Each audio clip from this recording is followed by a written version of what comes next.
Jay here for Stretford Paddock. This is it. This is the big one. Manchester United in the FA Cup against Brighton. Joining me for the preview is Finn, Mr. Academy Scoop himself. Finn, how are we doing? Yeah, very good. I'm excited because I think this one could bring back a little bit of feel-good factor. You know what I mean? That's very appropriate because that is one of the topics here. Well done. Before we get into that though, I just want to ask you a question, right? Between the time it left his foot and the time it hit the crossbar, how excited were you and how happy were you about that Shea Lacey shot? Everything stood still for a moment. Are you still there? I thought it was in. I did. I've watched it 7,000 times and it still hasn't gone in yet. But I'm hoping if I keep watching it, something in the timeline will change and it will go in. It was just like everything did stand still for a split second. Oh, a moment. It was like arguably the happiest I've ever felt. Yeah. It was like that moment while where I thought it was going in, I was like, right, I've peaked. Yeah, this is it. Happy, There's just no point in carrying on with anything because you've hit the best it's ever going to get. Yeah, but hopefully. We are going to see a lot more from Shea Lacey other than hitting the bar, but we'll be getting into all that. Make sure you get involved in the chat and the comments. You said there, feel-good factor. Yes. We're lacking a bit of a feel-good factor, aren't we? Because we've had a horrendous... Let's be honest with you. Since Ruben Amorim's come in, I know he's gone now before anyone starts, but there hasn't been much of a feel-good factor. It didn't really have the new manager bounce. Ruud van Nistelrooy sort of had that for him. Yeah. There was a couple of moments, the Lyon game, the City game, the last season, the Liverpool game, but it did feel a little bit deflated, didn't it? It didn't feel like there was a spring in our step. Darren Fletcher coming in, potentially as well, giving a few youngsters a bit of a chance. At Old Trafford as well, in the FA Cup, there's a chance that the feel-good factor could sort of return, even if it's only for an afternoon. Yeah. Well, I think the FA Cup, obviously, probably our best chance of silverware this season. Maybe our only chance of silverware this season. I was about to say, there's no probably about that thing. There's no I think it's already mathematically impossible for us to win. Yeah. So there's that, and obviously, like you said, young players being involved. Don't want to look back too much and bash Amorim, but it did feel like there was maybe a bit of a disconnect between the first team and the academy. Not many young players being given opportunities. And, there's an understandable argument to be had that the pressure's on, Amorim needed results, and he didn't feel that the academy players was his best way of doing that, so that's fair enough. But I think it does feel like maybe there's an opportunity for the remainder of the season for some young players to come in, and obviously what we saw from Shea Lacey off the bench against Burnley, it brings that bit of excitement, something new, something to look forward to for the future. And obviously cup competitions are always different to league form. It's a little bit more unpredictable. You don't know what you're going to get. So definitely some of that feel-good factor could be coming back. Yeah, absolutely. I'm glad we got you on for this preview as well, because we are going to get into the predicted 11s in a minute, and I do feel like even if they're not in the 11, we can talk about the academy and the fact that Darren Fletcher, you'd expect him to have some involvement, as we've already seen at the Burnley game, with some of the youngsters.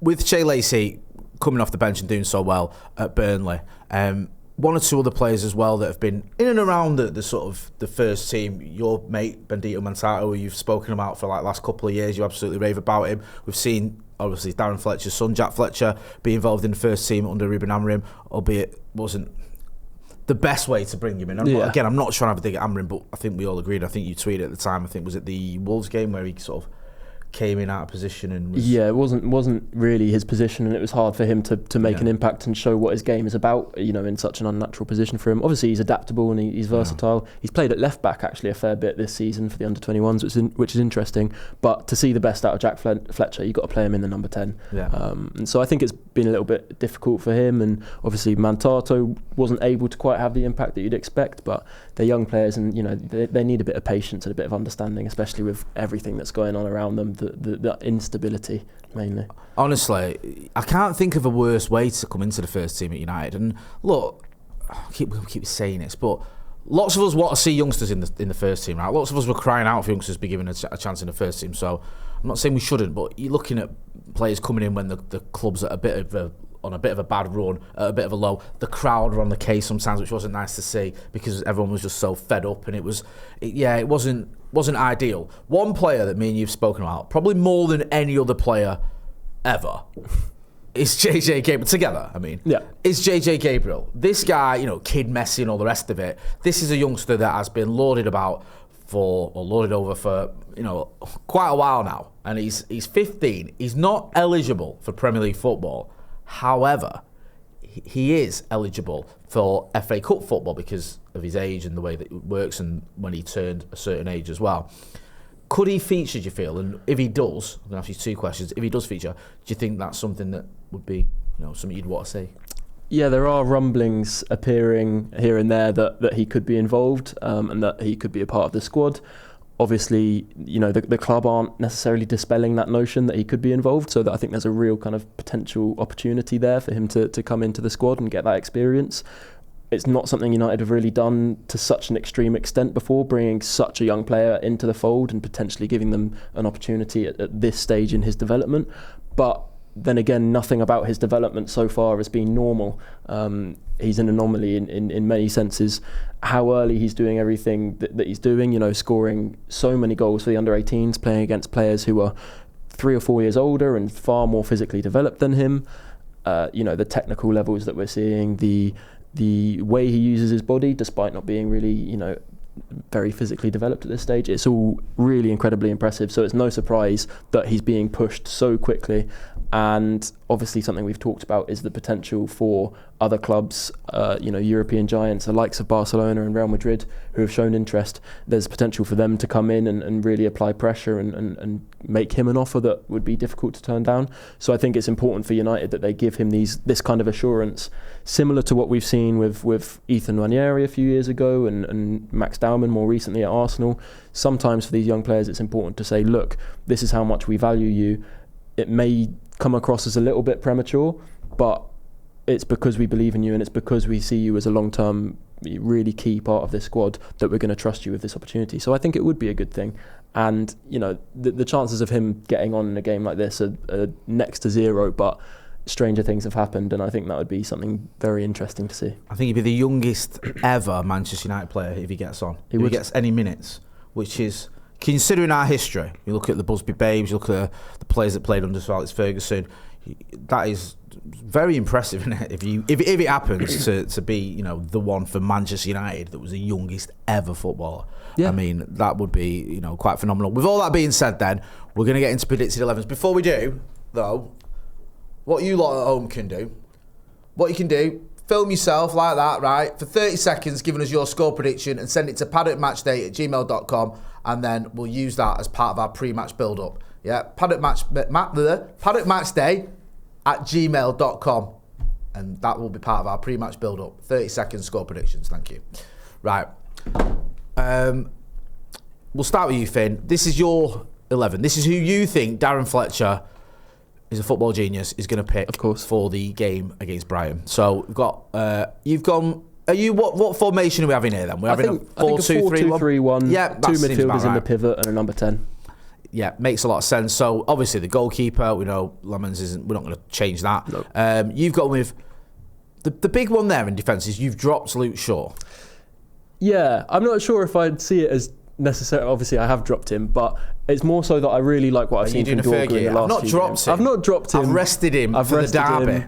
And I'm giving an opportunity to Patrick Dorgu, because I think what we've seen in the last 4 or 5 games from him, his final balls looked really, much improved.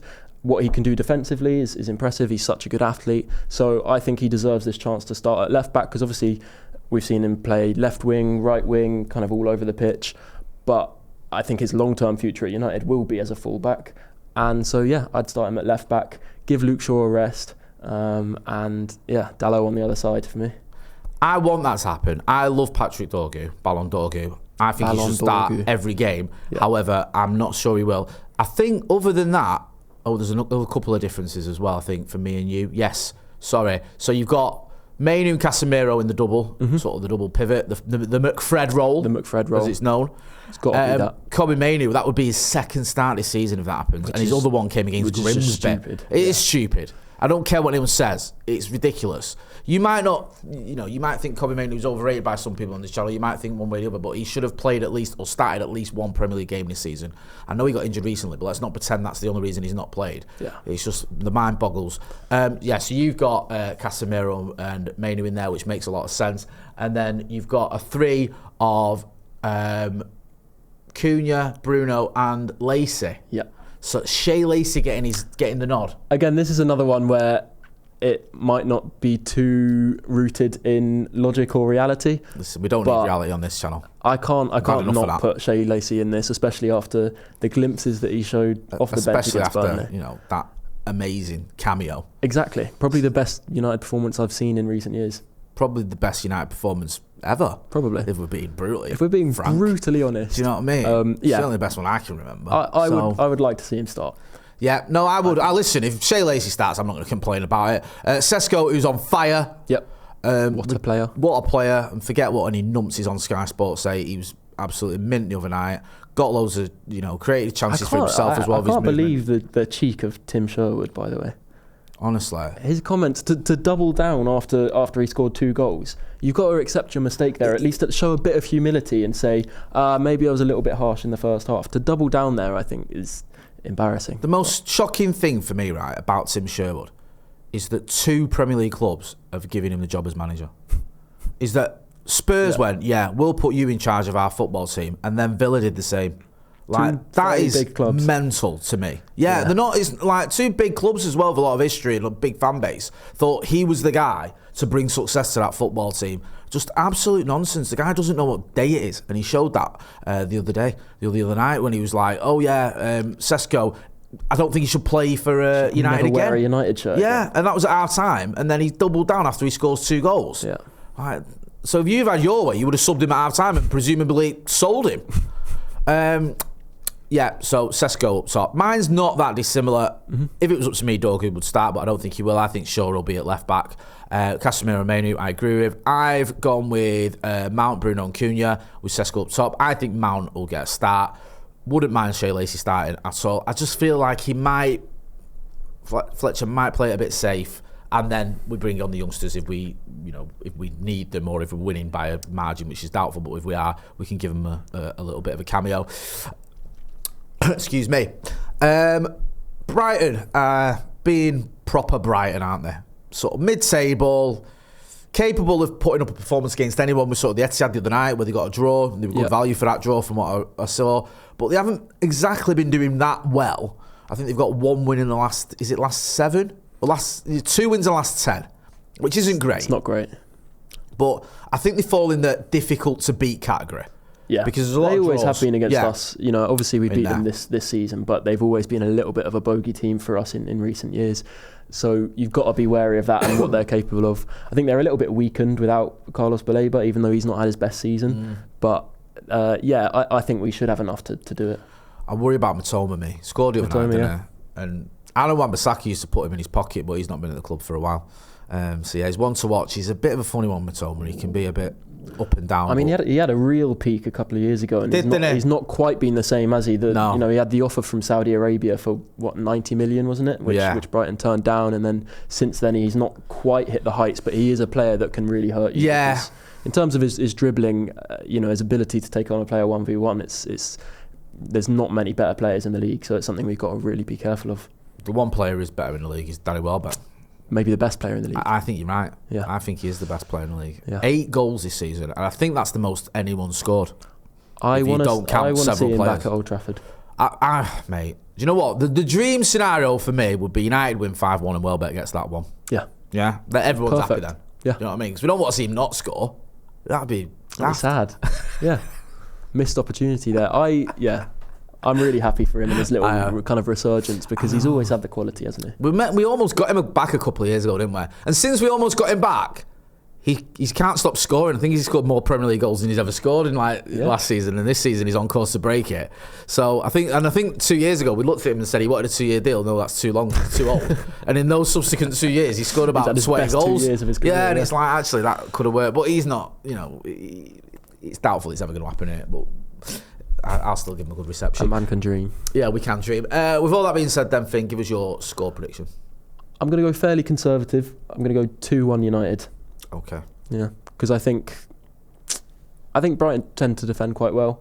They're not going to let us have as many opportunities as we did against Burnley. We're not going to have 30 shots, I think. And I think it could be a little bit cagier, especially with the kind of physicality of their squad. So... But in terms of our attacking talent, the way Sesko is performing recently, I think he's got more goals in him this season. I think we'll have enough quality to get over the line. Little 2-1 win. Yeah, I fancy Sesko to get on the score sheet again. I think you're right. We are still missing a lot of players, which is difficult, and I do feel for Fletcher a little bit because he'd love to have Brian and Bumo and Ahmad and Mazraoui for that matter at his disposal. But I still think we've got enough to beat Brighton. I think the feel-good factor will play a part in it. I think the crowd will be up for it, and I think it'll just, feels like a little bit of a getting back to normality, if you can say that. And a bit of stability. Yeah, a bit of stability. I'm hoping that can culminate in a decent performance and a decent result. And like you said earlier, this is our only chance of silverware, and you want that to hold on to. You want the possibility of silverware, a trip to Wembley. So I'm going to go 3-1 Manchester United. I don't think we'll keep a clean sheet because we barely ever do that. No, we don't do that, but United. That's the point. But I do think Manchester United can win this and relatively comfortable, and hopefully see some debutants, see a couple of the youngsters, and maybe even a record-breaking youngster in JJ Gabriel. Get on the pitch. Make sure you check out Finn. He's going to be here for the watch-along. You can check him out on the Academy Review as well with me. Check him out on his socials, Academy Scoop. Go and check the link in description for our merchandise as well. Got a load of merch there at Stretford Paddock store. Go and check that out. That's been Finn. I've been Jay. This has been a preview of the FA Cup game against Brighton at Old Trafford. The Fletcher era continues. Thanks for watching.